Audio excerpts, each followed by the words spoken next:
السلام علیکم دوستوں، امید ہے آپ سب خیریت سے ہوں گے۔ جیسا کہ آپ جانتے ہیں ہم صحیح بخاری کی حدیث پڑھ رہے ہیں۔ آج ہم جو حدیث پڑھنے جا رہے ہیں ان کا ٹاپک ہے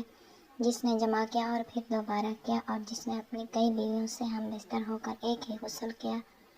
اس کا بیان۔ ہم سے محمد بن بشار نے حدیث بیان کی، کہا ہم سے ابن ابی عدی اور یحییٰ بن سعید نے، شعبہ سے وہ ابراہیم بن محمد بن منتشر سے، وہ اپنے والد سے، انہوں نے کہا کہ میں نے عائشہ رضی اللہ تعالی عنہا سے کے سامنے اس مسئلہ کا ذکر کیا تو آپ نے فرمایا اللہ ابو عبد الرحمن پر رحم فرمائے، میں نے تو رسول اللہ صلی اللہ علیہ وآلہ وسلم کو خوشبو لگائی، پھر آپ اپنی تمام ازواج مطہرات کے پاس تشریف لے گئے اور صبح کو احرام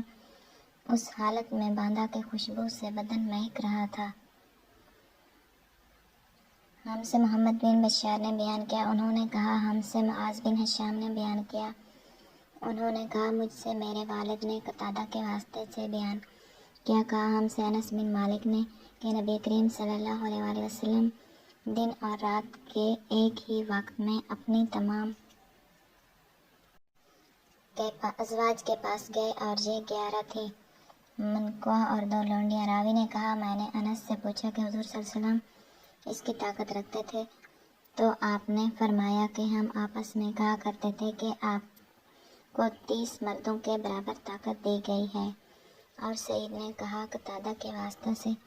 کہ ہم کہتے تھے کہ انس نے ان سے 9 ازواج کا ذکر کیا۔ آج کی ہماری یہ ویڈیو یہاں پر ختم ہوتی ہے۔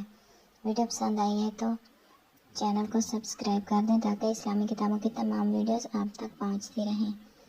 ہم اپنے اگلے ویڈیو کے ساتھ